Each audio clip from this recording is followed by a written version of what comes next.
Kenny Moore has been about as good as Kenny Moore can be the last couple of weeks with 3 tackles for loss in both the last 2 games. Playing at a really, really high level. We caught up to Kenny Moore today. Well, first I got to know where I'm supposed to be, learning the system, learning the chemistry of the guys around me, and obviously just having the confidence in myself to go make the play. How much more comfortable, like, you get so many years in, how much of it is like knowing where you are but also still trying to like take another step forward, if that makes sense? Honestly, just having that humility that you never got it. You never got it. And you're never at that point in the pinnacle where, you know, you can just relax and just let everybody else play ball. You got to always play ball. You got to always keep the edge on your shoulder, that chip on your shoulder to go out there and get better each time. What's the in-game adjustment? If in base, you're probably outside, and sub, you're inside. Is it difficult you've done it a lot. Is it difficult to kind of switch midstream? Not for me, no. I can see where it could be a problem for most guys, obviously, trying that out or starting that out to get the feel of it. Whenever I started out, obviously, you just got to take practice into consideration. You got to take care of practice. You got to take care of walkthrough. You got to take care of the meeting rooms, and obviously, you got to ask a lot of questions to be able to, you know, feel a good bit to know. All right, in base, I got to do this. In nickel, I got to do this. But as you switch around, you actually learn about, you know, if it's base, it's going to be the sandbacker that's going to be doing the nickel responsibility. And then once you move in nickel, you already know what the corner has. So it's a learning aspect, it's a learning curve. And so, you just got to approach it with good faith. Gus was asked Tuesday about, because of all the injuries and all this, maybe leave Kenny outside and find another nickel.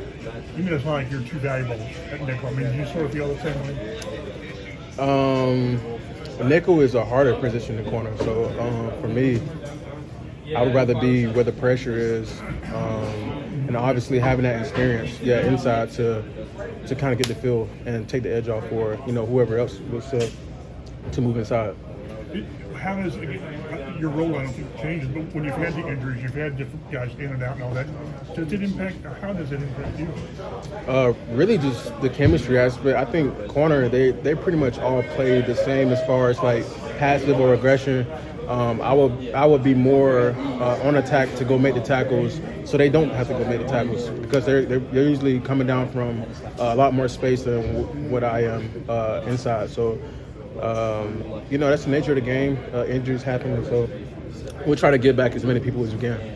You and Julian are the two sort of senior members of the secondary. What's the chemistry and the bond like between the two of you, and what you got to do on the field? Julian's my guy. He's my guy.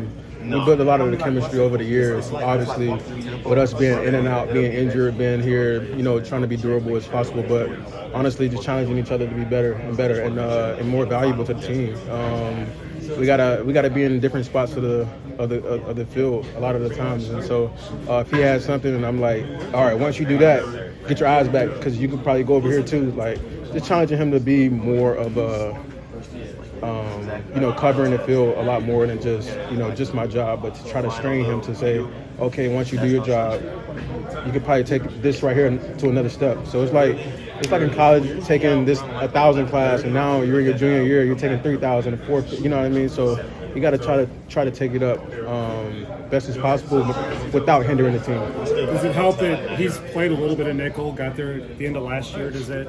I'm sure. You know, being at nickel, it forces you to learn. It forces you to have a different role as far as leadership. You got to communicate a lot more. You got to see a lot of things with accelerated vision. And so with him playing nickel, I'm sure that's helped a lot. And I definitely did my best to help him as best as possible last year whenever I wasn't around. But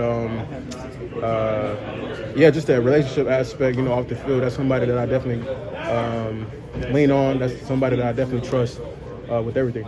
Kenny, you just don't come off the field. I mean, in the last 2.5 years, you've played almost 99% of snaps. Right. That shows your value, but you just don't like to come off the field?